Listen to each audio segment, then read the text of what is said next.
I don't know, Laurel. My mom has been acting weird lately. Says someone is following her. The blonde woman standing close to me waiting for her coffee says to her red-headed friend. Who's following her? The redhead asks. That's the strange part. The blonde replies and leans in close. She says it's her second husband, the guy after my dad. The one she fought with all the time? Yes, that one. But that's not the weird part. She also says it's her older sister and the asshole neighbor from down her street. Uh-oh. Sounds like early onset dementia. I know.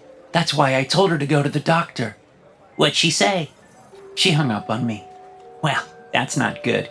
Grand latte to go for Herman, the barista shouts.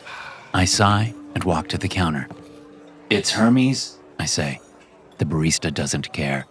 She barely gives me a cursory smile as she shouts, Double macchiato, extra foam, 2 shots of almond to go for Raymond. A man in a suit shoves past me before I can get out of the way. He grabs his drink, sneers at me, then hurries through the morning crowd on his way to whatever important crap he has to do today. My blood boils, and I want to chase the fucker down and give him a piece of my mind, but I have a deadline and need to get to work. I find a table, and as I take my seat, ready to pull my laptop out of my carrier bag, a man wearing the green apron that all the coffee shop employees wear comes up to me and says, You ordered your drink to go, sir. The tables are for in-store orders. Yeah. I'm not going to be long. That's why I ordered it to go, I say and hold up my latte. I'm a slow drinker. Just gonna fire off a couple of emails. Yes, well, the tables are for in-store orders only. He stares at me. I smile up at him. Yeah, you said that. I hold up my latte again. Thanks, I'll just be a second. He continues to stare at me. I frown. Oh shit, you actually want me to leave? Is that what you were saying? Of course not, sir. But thank you for understanding. Have a pleasant day. My frown deepens. So, you do or do not want me to leave? I'm confused. I would never ask a paying customer to leave, sir. But thank you for ordering your drink to go and not taking up a table that in-store customers need. Okay, hold on. I feel like I'm getting mixed messages here. My apologies for the confusion, sir. Have a pleasant day, and we hope to see you again. He stares. I frown. Then I grab my carrier bag, my latte, and stand up. Yeah, sure. Whatever. You have yourself a pleasant day, too. Oh, thank you, sir. How kind of you to say. Enjoy your drink, and we hope to see you again. Seriously? Yeah, we'll see. I force a smile and give the guy a nod, then weave through the morning crowd and out onto the sidewalk. Fucking asshole, I mutter under my breath. I take a sip of my latte and wince. Too hot. When I'm out of sight of the coffee shop employees, I turn to flip the coffee shop off, because why not? Then freeze with my hand half raised. The green-aproned manager guy is standing outside the shop's door, only a few feet from me, and he's still staring. Instead of giving him the finger, I raise my drink and salute, roll my eyes, then turn and keep walking. I'll go sit at the park and work there. I'll always take dealing with junkies over dealing with corporate bitches like this fucker. It's a nice day anyhow, so I waste it sitting inside a generic, sterile, gingerbread spice-smelling shithole, right? Right. When I get to the crosswalk, I stand with a dozen others, all waiting and watching in anticipation for that little walk guy to appear across the street. A few folks can't wait and push past me, bravely dodging the morning traffic. "Excuse you," I say to a woman as she gives me a hard knock with her elbow. She tries to get by a couple on my right, and as I turn to watch her rudely navigate the crowd, I see a flash of green. The employee from the coffee shop is standing behind everyone, his eyes on me. He stands perfectly still, even as others jostle him when they join the scrum to cross the street. To them, it's like he isn't even there. I raise my eyebrows in that universal, "What the fuck do you want?" gesture. But his expression doesn't change, even though he's staring right at me. The light changes, and I'm swept up as the herd moves as one before splitting off when we reach the other side of the street. Some go right, some go left, some keep walking straight. I'm part of the keep walking straight crowd. I sip my latte, and it's finally cooled enough to be enjoyed painlessly. As I pass by shop fronts and the ubiquitous plates of reflective glass that make up most of the buildings on this block, a flash of green catches my eye again. I look to my left into the reflection of one of the windows and see the damn employee following me a few yards back. So, I stop and turn around. What do you want, man? I bark at him. He stops where he is, about 10 yards away, and only stares at me. Dude, what the fuck? Passers-by give me puzzled looks, but I ignore them. Did I leave something? Did I not tip enough? What's your deal, dude? He stands. He stares.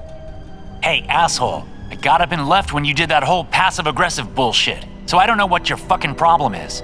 Go be crazy somewhere else, will ya? A guy says as he walks by.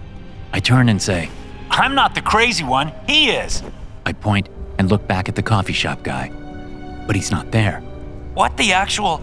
Everyone is avoiding making eye contact with me as I keep my hand raised, pointing at thin air.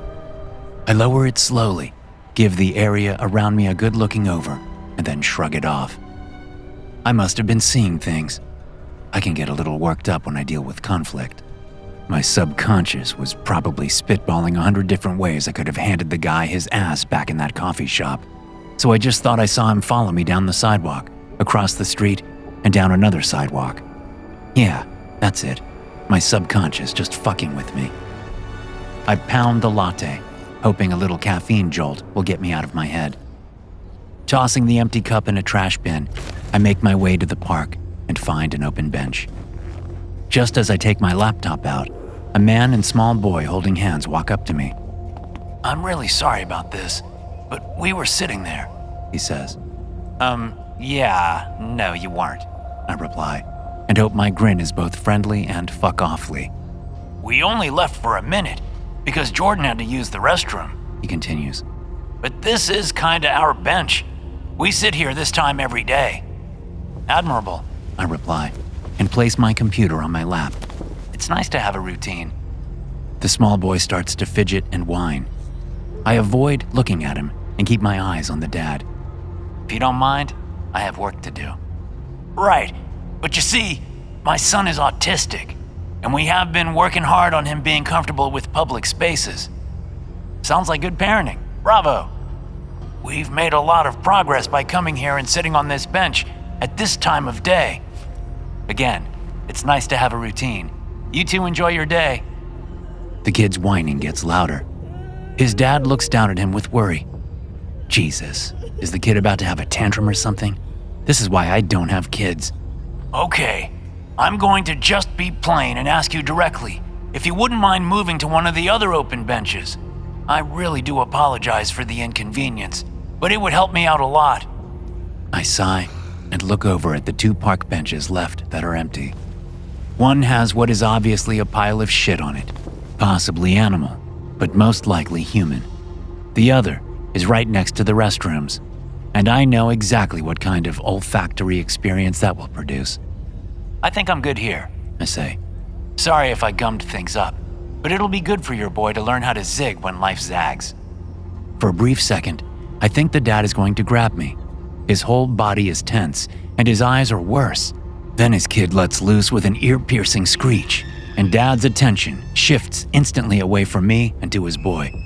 Jordan, it's all right, he says, kneeling down in front of the boy. This man needs this bench for his work. Sometimes we have to share, right? We've talked about this. I don't know how the kid can hear anything over his screeching, but he nods like he understands. That doesn't mean he stops screeching. Instead, he ups the volume while he continues to nod. Dad looks over, his eyes pleading with me. I'm about to make my case again when I notice a mom with a stroller eyeballing me. Then I see an elderly couple by the oak tree, watching this scene carefully. I see a teenager take out an earbud and stare at me. A man in a suit shakes his head in my direction. Hold on, the guy in the suit is the asshole with the shitty macchiato order from the coffee shop. He sneers and keeps shaking his head as he finishes his drink and tosses the empty cup at a trash can. It misses, but he doesn't go back for it. The kid's screech is double in volume. Come on, man, the dad says to me. There's too much of an audience. so I don't really have a choice. I get up, pack my laptop into my courier bag and say, "The bench is all yours, dude. You and your kid knock yourselves out." I throw the bag strap over my shoulder, tip a pretend hat at the dad, fake smile at the kid, then get the hell out of the park before a mob forms. The teenager glares at me the whole way. Fucking kids. Back out on the sidewalk, I have to think for a second about where to go next, or try to go. My track record sucks this morning. Different coffee shop, or a different park? There's a coffee shop a couple blocks over, but the next closest park is several blocks in the opposite direction. I check my phone and realize I've pissed most of the morning away. If I'm going to get any work done and make my deadline, I need to find a spot to hunker down in and get to work. A different coffee shop makes the most sense. I get my bearings and walk the couple of blocks up to a little, grungy cafe. Definitely not a corporate chain, which is perfect. But it also smells like yesterday's locks, so you take the good with the bad, I suppose. Not wanting to push my luck, I order a latte, even though I'm fully caffeinated already. They have a sign that clearly reads, "Tables are for paying customers only." There's no distinction between to-go or in-store customers, so I should be safe. Plus, points to the little guy for giving a shit about their customers. Extra large latte for herpes, The barista calls out. Hermes, I say to her when I pick up my drink. No one names their kid herpes. You don't know that. She says with a shrug, and gets back to grinding beans and steaming milk and being pretentious as fuck. I find a table, pull out my laptop, and start working. I'm on a roll with the article I'm writing when I happen to look up and almost spit out the sip of latte I just took. The screeching kid is standing at the front window. He's not screeching now, though, just staring right at me. I lower my head and focus on my article, but my stupid subconscious won't let it go, and I keep glancing up over my laptop screen at the kid. Still there, still staring. Where the fuck is his dad? If the kid's autistic or whatever, he should definitely be supervised. And while I'm definitely not an expert, I think the kid has to be no older than kindergarten. Autistic or not, the little dude shouldn't be left alone outside a coffee shop. I get up and ask the barista, Did a guy come in to use the bathroom? I guess. They're for paying customers only, but people don't care. So, yeah, some guy has probably come in to use the restroom. No, I mean specifically. Did a guy come in the past few minutes? Because he left his boy outside, and the fucking kid won't stop staring at me. I point at the window. The kid isn't there. What kid? She asks. Never mind. He must have... My words catch in my throat. The guy in the suit, Mr. Messed Up Macchiato, is standing at my table, looking right at me. Must have been what? The barista asks, just before setting a to-go cup on the counter and shouting, Flat white for Donna! "Hey," I say as I stalk back to my table. Are you following me? Mr. Macchiato doesn't respond, only stares. Listen, I don't need more shit this morning, all right? How about you move your ass out of my way so I can sit down and get to work, huh? Wi-Fi is down. A different barista says as she comes out to gather cups and wipe down tables. I got such a late start that the morning rush is now over. What? Seriously? I say, turning to glower at her. She glowers back. Sorry, it's been a shit morning. Yeah, you already told me. She says and walks off to clean another table. No, I wasn't talking to you. I was talking to this douche. I start to say, but when I hook my thumb at Mr. Macchiato, he's not there. Gone. Where'd he go? Who? The cleaning barista asks. The guy in the suit. He was standing here, blocking my seat. She looks around. You're the only guy who's been in here for like a half hour or something. Medium latte, double espresso, 3 shots of vanilla for Helen. The barista at the counter shouts. What? No. He was wearing an expensive suit and looked like a finance bro. The cleaning barista shrugs. Don't know what to tell you. You're the only guy for a while. It's easy to remember when a guy comes in with a name like Herpes. It's Hermes! I roar. She straightens up and places her hands on her hips as the whole shop goes silent. Not liking the tone, man. How about you take your drink to go? She steps to the sidebar and grabs a to-go cup and lid, then marches to my table, pours my drink into the cup, slaps on the lid, and holds it out. It's cool enough not to need a sleeve, but I'll get one for you if that will help. Hey, listen, I'm sorry. I didn't mean to raise my voice, I say. It's been a shit morning. Yeah, you've said that. A lot.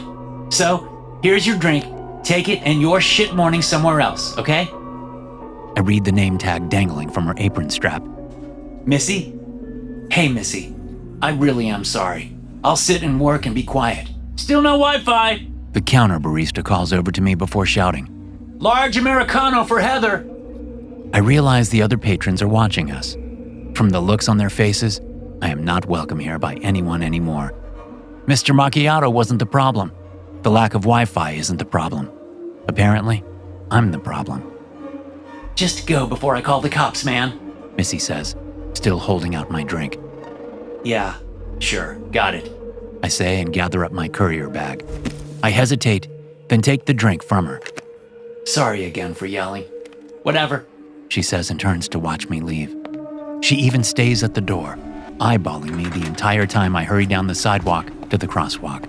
Okay, Hermes, where to now? I ask myself. 2 young women and a couple all look at me then look away quickly.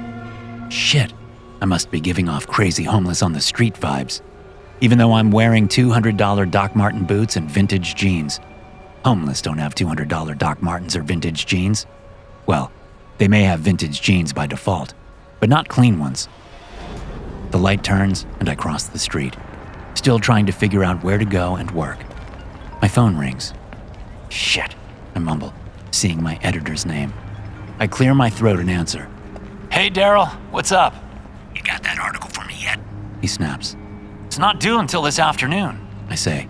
You haven't even written it? He almost yells. No, I have. Just need some polish before I turn it in. I'm doing that right now. I'll have it to you before the deadline. Deadline? It's due now, Hermes. Now. There's no deadline. I stop and lean against the building I'm walking past.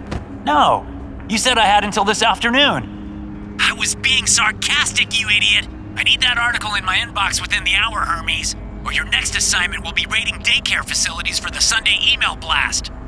An hour? Daryl, you have got to be... Missy, the cleaning barista from the last coffee shop, is standing down at the corner, staring at me. I push off from the building and frown. Then I give her a little wave. She doesn't wave back, only stares. Hermes? Hermes! Are you fucking listening to me? 1 hour. 1 fucking hour. I hear him disconnect, but my phone stays up by my ear as I watch Missy watch me.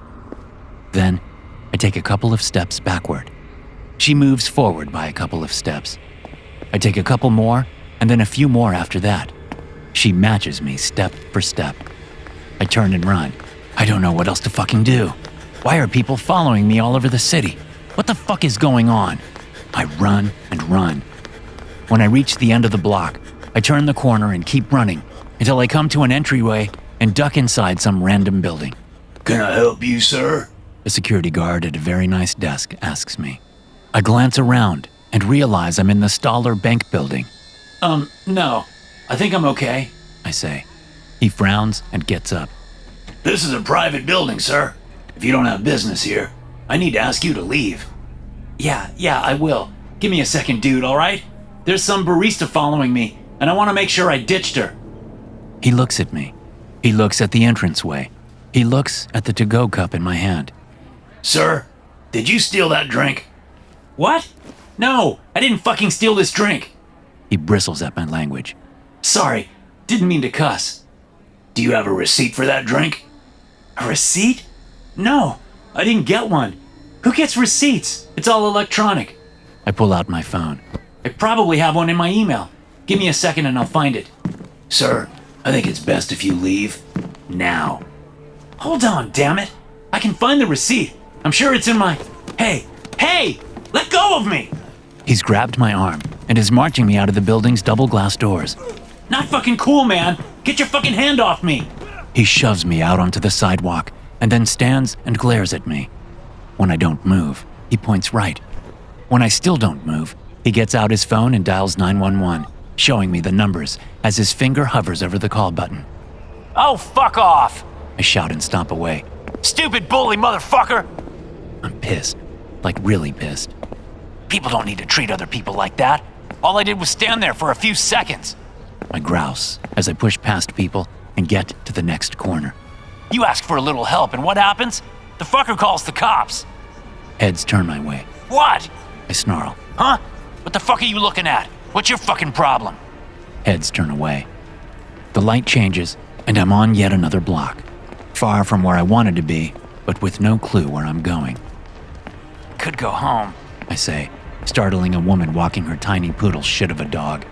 She and her poodle shit of a dog glare at me. Oh, fuck off, you pruned up bitch. Not cool, man.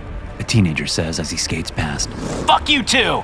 I shout and flip him off as he speeds by. Standing about 5 yards away is the security guard from the building. You know what he's doing? He's fucking staring at me. What? I scream. I left your fucking building. Why are you fucking following me? He doesn't reply, and I'm done with it all. You're gonna fucking answer me! I yell as I stomp toward him.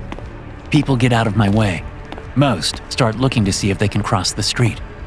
When I'm almost on the guy, the mouth opens wide to reveal nothing but blackness. No teeth, no tongue, no nothing.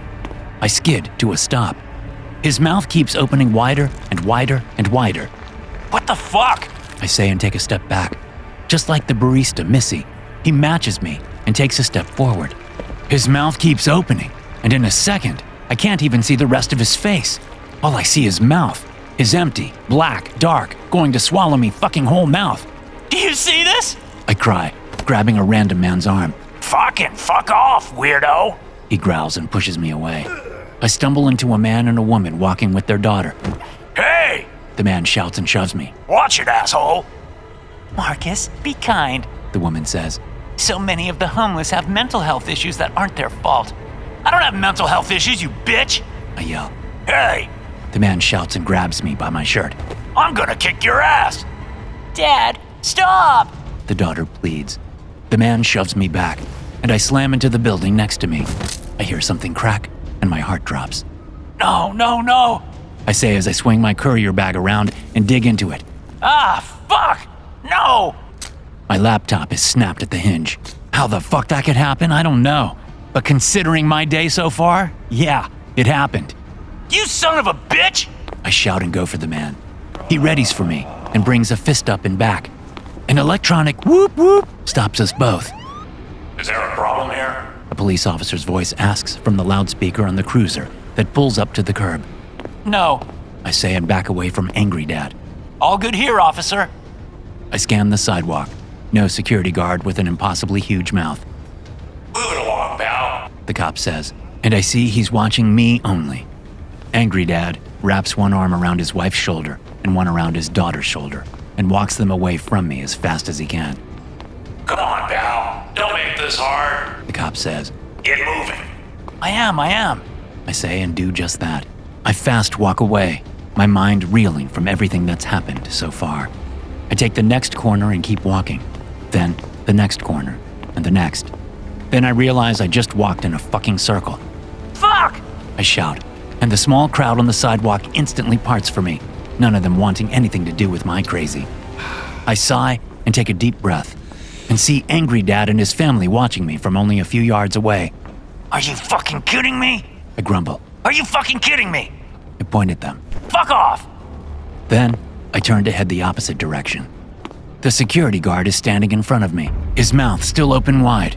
Oh, fuck! I scream and break into a sprint, pushing and shoving pedestrians out of my way. Move! Move, goddammit! It's a block away, and when I glance over my shoulder, the guard is still behind me, pacing me easily. I face the way I'm running, and my throat almost tears from the scream I let loose as I see Missy, the cleaning barista, standing next to angry dad and his family. I zip into a boutique that's on my right. Is there an exit? I shout. The stunned clerk points toward the back.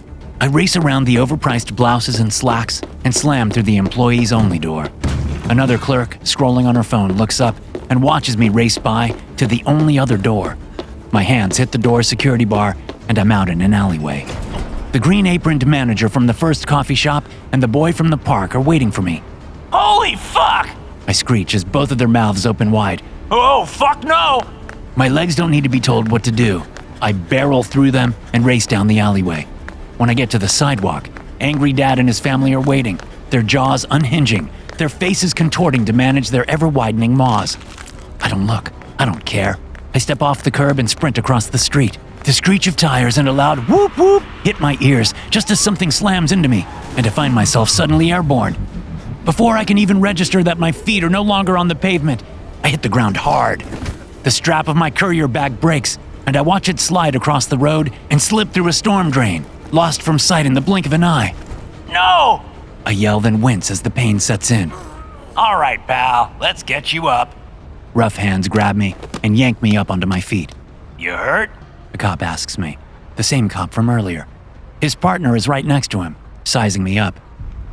He looks fine to me. The partner says. How about some ID? Okay. What? I'm still dazed and not quite tracking everything. Then I realize that my wallet was in my bag. I point at the storm drain. My bag. It went down there. Oh, is that so, Pennywise? The first cop says. He and his partner laugh. How about we take you in and get this sorted out at the precinct? Precinct? What? No, I didn't do anything wrong. You illegally crossed the street. The partner says. That's called jaywalking. The first cop says, still holding on to me. Then you deliberately tried to damage a police cruiser by running into it. The partner says. Some might call that assaulting a police officer. The first cop adds. What? No, I didn't do that. You hit me. That's so. The partner asks. He says we hit him. Homeless junkies will say anything. The first cop says. I'm not homeless. Oh, but are you a junkie? No, I'm none of that. I point across the street at Angry Dad and his family. Green Apron and Little Screeching Kid have joined them. Those people have been following me and harassing me and chasing me all fucking morning. What people? The first cop asks. Missy and the security guard walk toward the group. And, no, that can't be. Daryl, I whisper, seeing my editor in the crowd. Making enemies with imaginary people, are you? The partner laughs. Some folks gotta invent conflict, am I right? The first cop says, and drags me to the back of the cruiser. His partner opens the door, and I'm shoved into the back seat. Watch your head. I barely notice them throwing me in, or them slamming the door on me. My eyes are on Daryl. Why the fuck is my editor standing with those? What are you? I mumble. Your best friends or your worst nightmares? The first cop says as he hops into the driver's seat. All depends on how you behave during this ride, pal. The partner says. That's my editor, I say, and point at the crowd on the sidewalk. and that guy told me to leave the coffee shop earlier, and that kid stole my park bench. Well, don't you worry, pal. The partner says. Dorothy and Toto and the Scarecrow and all those assholes will be waiting for you at the precinct station, too. They got a little rowdy last night and decided to fight the Invisible Man and Frankenstein. The first cop says. Had to bring in the whole lot. They burst out laughing. I turn to them as the cruiser pulls away. No, you have to fucking listen, I plead, my voice high-pitched and maybe a little manic. Those people back there have been following me all morning. Every place I went, someone from there started following me. The partner turns in his seat and looks past me. What people, pal? I look back, and everyone is gone, except for an actual homeless man who was pissing on the corner of the building by the alleyway I came out of. They were there, I whisper. They were there. Yep, and space aliens are real, the partner says, then turns back to face the street. Wouldn't it be funny if they were? The first cop asks. Yeah, and they'd try to take over the planet by making us all see shit. Sure would explain a lot of the calls we've gotten today. No shit. Why do we always get the crazies? And why so many lately? Good fucking questions, the first cop says, as he takes a right at the next corner. We'll let the social worker sort this fucker out. I'm not crazy, I say and shake my head. I'm not. They were following me. Sure, pal, sure. Hey, you see that? The first cop asks, leaning forward against the steering wheel, peering out the windshield as we get closer to the intersection. That's my ex-wife. What the hell is she doing in the city? I just talked to her this morning, and she's 2 states away with my boy. Yeah, I heard you yelling at her while I was getting the crowlers, the partner says. Then he frowns. Is that? What the fuck is Sarge doing over there? And what the fuck is wrong with his mouth? Jesus, Why is my ex walking into the street? The first cop asks. Red light, I say and point at the intersection. red light! The cruiser blows the red light, neither cop seeing the garbage truck racing at us. As the crunch of metal fills my ears and I'm tumbled violently into the back seat of the cruiser, a shadow covers the entire street. The cruiser comes to a rocking stop. I can hear people screaming, but they don't sound like screams of worry about the crash. Shoving up onto my knees, I look out the shattered side window and watch as people run this way and that. Some are screaming at nothing, while others are pointing up in the sky. I twist my neck and stare up. Something massive is floating over the city, blocking out the sun. The bottom of whatever the fuck it is opens wide, like a deep, dark, toothless mouth. Hands grab me and yank me out of the cruiser's broken back window. I'm slammed onto the pavement. Above me, looming over me, are the green apron manager, the screeching kid, the cleaning barista, Mr. Macchiato, the security guard, the angry dad and his family, and my fucking editor, Daryl. Their mouths open wide and keep opening until they are large enough to devour me whole, just like the shape over the city. Jesus, I mumble. I think the cops were right for a change. It's fucking aliens. The mouths rush at me. To hear more stories like this, be sure to hit subscribe and turn notifications on. I'll see you in the next one.